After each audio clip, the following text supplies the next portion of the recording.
Sunday big story में आज देखिए बेतिया राजमहल की कहानी। ऐसा राजमहल जहां कहते हैं कि आज भी रानी के घुंघरुओं की आवाजें सुनाई देती हैं। आवाज इतनी तेज कि अचानक लगता है जैसे गोलियां चल रही हों। 1990 में यहाँ एशिया की सबसे बड़ी चोरी हुई, जिसका सीबीआई भी आज तक कोई सुराग नहीं निकाल पाई। कभी बेतिया एस्टेट के पास 15,000 एकड़ से ज्यादा जमीन थी, जिसमें से 80% पर आज अवैध कब्जा हो चुका है। जिला प्रशासन ने अब बेतिया एस्टेट की पूरी जमीन तलाशने का आदेश निकाला है। बेतिया राज का जवाहरात खाना है ठीक इसके पीछे, ठीक है ना।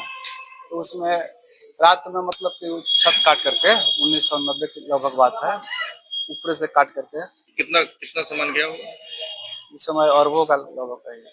ये बेतिया राज का वही मालखाना है जिसमें 1990 में एक बड़ी चोरी हुई थी। वो चोरी एशिया की सबसे बड़ी चोरी थी। बताते हैं उस दौरान 70 अरब से अधिक की संपत्ति गई थी। चोरों ने ऐसे समय को चुना था जब यहाँ कीर्तन हो रहा था।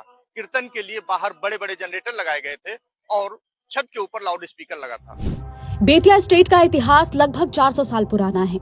1627 में बेतिया राज अस्तित्व में आया, जिसके पहले राजा थे उग्रसेन और आखिरी शासक थे हरेंद्र किशोर सिंह, जिन्होंने 1884 में इसकी बागडोर संभाली। संतान की चाहत में राजा ने 2 शादियां की, लेकिन दोनों रानियों को कोई बेटा नहीं हुआ। 1893 में राजा की संदिग्ध परिस्थितियों में मौत के बाद करीब 4 साल तक दोनों रानियों ने शासन किया। बड़ी रानी की मौत हो गई। अंग्रेजों ने छोटी रानी की सेवा करने वाली लीलादाई और राजा पुरोहित के साथ मिलकर उन्हें पागल घोषित कर दिया और सत्ता से बेदखल कर उन्हें इलाहाबाद भेज दिया। महारानी ने बेतिया राज के उस समय के जो राज पुरोहित थे, उस राज पुरोहित के लिए कहा कि भाई वो जैसा कहेंगे वही मान्य होगा।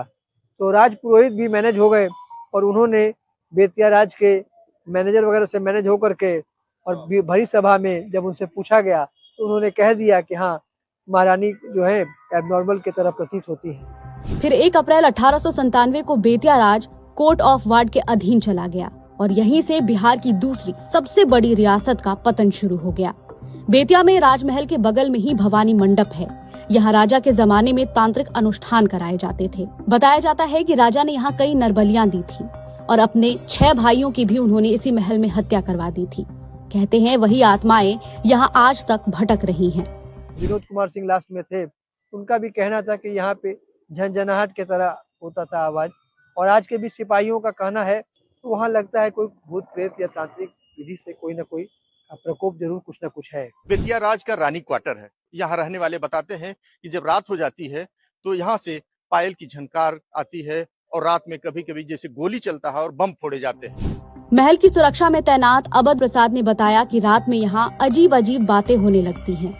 कभी झनझन की आवाजें आती हैं तो कभी घुंघरू बजने लगते हैं। सरकार की तरफ से भेजे गए कई मैनेजर महल छोड़कर भाग चुके हैं। 10 बजे के बाद कोई सुरक्षा कर्मी भी यहाँ नहीं रुकता।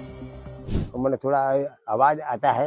किस तरह का आवाज हड़ा खड़ा का होता है। हाँ, वो कहता है कि ये कोई आ गया, लेकिन कोई आता नहीं है। किस तरफ से आवाज आती है? कभी इधर से कभी उधर से। इसमें भूत प्रेत का कुछ थोड़ा ही है।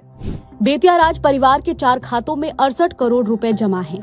1 करोड़ रुपए से अधिक ब्याज मिलता है।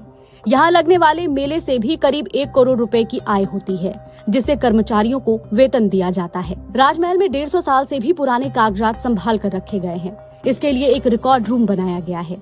शॉर्ट सर्किट के डर से यहाँ बिजली कनेक्शन तक नहीं दिया गया है।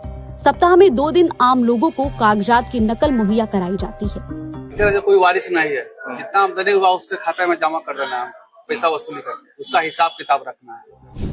15,000 एकड़ से ज्यादा जमीन, 100 करोड़ से अधिक की चल संपत्ति, लेकिन वारिस एक भी नहीं। कोच में कुल 180 लोग बेतिया राज का उत्तराधिकारी होने का दावा कर चुके हैं। मिर्जापुर के भगवती शरण सिंह को अदालत ने राजा का वारिस घोषित भी कर दिया, लेकिन बिहार सरकार ने उन्हें संपत्ति हैंडओवर नहीं किया। दैनिक भास्कर के लिए बेतिया से मनीष मिश्रा की रिपोर्ट।